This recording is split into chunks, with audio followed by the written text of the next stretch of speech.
Hello and welcome back to Twins Reviews. Today we're reviewing the floating grips. However, before we jump into the actual review, I just want to say if you haven't already done so, please subscribe to the channel because we are working on something real huge, real big. Something's going to be coming very soon, and we're going to give more information about that in the upcoming weeks, so make sure to stay tuned. Alright, this is what you get in the standard PS4 bundle. You get the PS4 grips and of course 2 controller grips, and you get the screws with the Phillips head, so if you don't have that, that's great. There's the PS4 mounts, only the 3 of those and 2 wires, and the map so you can make the correct points, and of course the controller grips with a map as well.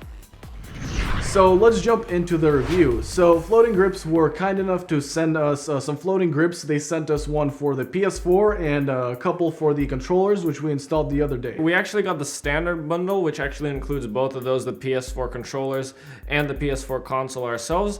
And we did go ahead and install it, and we're gonna get into that. We'll show some installing footage. So essentially these floating grips, there's a lot of different versions for the Xbox, for the PS4, for the controllers. For some PS4 Slims and all those different versions, there's different mounts.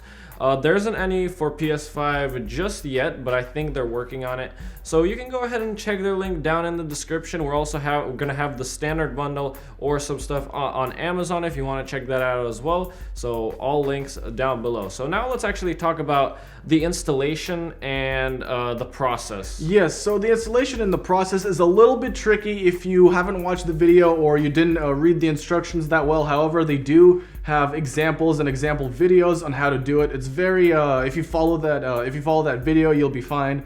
However, it is a little bit tricky at first, but honestly, it's pretty good.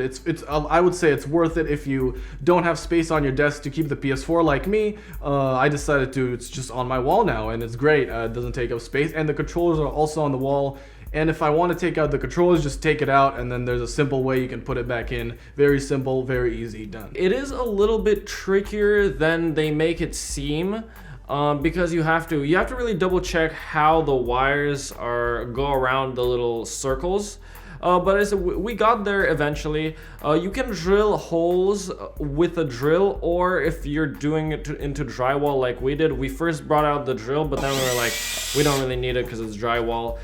So you pretty much just make a hole in the spots that there's a sheet of paper, the instruction paper, and it actually points out where you have to put the holes. So you pretty much just put it on the wall, make sure it's leveled, and then you just put in the plastic piece so that nothing falls out. Make sure to put that in, because usually when you drill into the wall, into drywall, it could really ruin your wall. So I suggest you use those pieces. You put that in, and then you do some little tricks when you apply that, and you'll see that in the mountain thing. Right, so also I do want to mention that please make sure that your wires for your PS4 are long enough to still reach wherever they need to reach, because if you have, for example, I don't know, a cable that's short, or for some reason, I don't know, it might not reach, make sure you're not hanging it up too high on the wall, because otherwise, well, you're gonna have to either reinstall it or find a bigger wire. So make sure that's the case before you do any installation. The PS4 doesn't actually go flat against the wall, and you can see on this footage right here, it's not flat up against the wall, and you can't really do that with floating grips, and I'm pretty sure it's gonna be really difficult to do that with any grips. It's still pretty good. I still like the way it looks, and it still holds the PS4 very nicely. It's not going anywhere unless an earthquake strikes, which let's hope that doesn't happen. All right, now let's go ahead and take a look at the mounting process. It's not like super tutorialistic, but I just wanted you guys to see how we did it. So let's go ahead and take a look at that, and then we'll give our final opinions. Okay, so as you can see, we've made some holes over there. So now we're gonna insert these bad boys with a hammer. So there you go, it's done. So now we have this mess.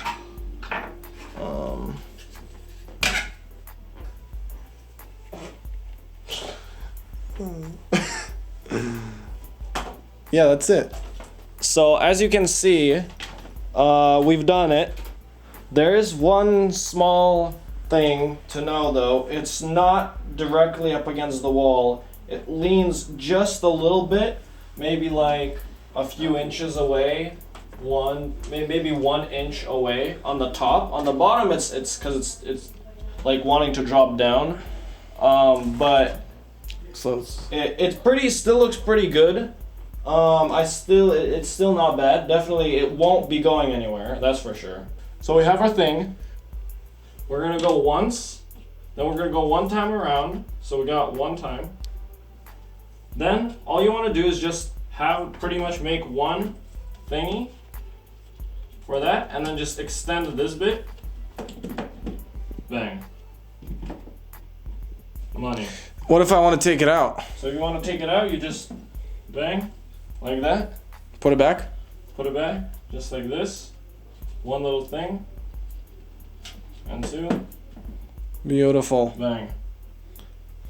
So my final thoughts on the floating grips is that they're very nice. I do really like them. I think that it's a thing that you know, I probably didn't want but needed, because you know, my PS4 kind of takes up a lot of space on my desk, and this really is gonna help me out to clear up some space there. And for the controllers as well, I just put them somewhere like on top of the PS4, and it's just a whole mess. So this makes it neater and you know, gives you more space. So that's why I think they're pretty good. The console mount have a little bit of a shortcoming, the fact that the PS4 doesn't stick flat up against the wall. I think the PS4 Slim does. I'm not quite sure because I don't have that version, but the PS4 does not. It doesn't do that, so be aware. I'm sure there's a lot of people that look that up and are like, why isn't it working? It's because it's just not supposed to be that way. So there's a little bit of a shortcoming there, but for the controllers, it's like really good. I really enjoy it. Essentially, you just have a string when you're using the controllers, kind of just like hanging down, which is not a problem. But if you're looking to make a display, if you have a lot of controllers and you want to make a display, these are actually pretty good. Yes. So I would really highly recommend you check them out. All links in the description. It's a pretty good thing for gamers, especially if you want to make your room a little bit more aesthetic. Alright, and that's it for this review. Thank you so much once again to Floating Grips for sending this product to us. And also, like I said before, we got something big planned, so you know, be on the lookout for that. And you might want to follow our Twitch channel in the description down below, twitch.tv/ZMAXX300. That's twitch.tv/ZMAX300. If you want to check that out, we do some gaming streams sometimes. And yep, that's it for this video, and we'll see you all next time. Bye.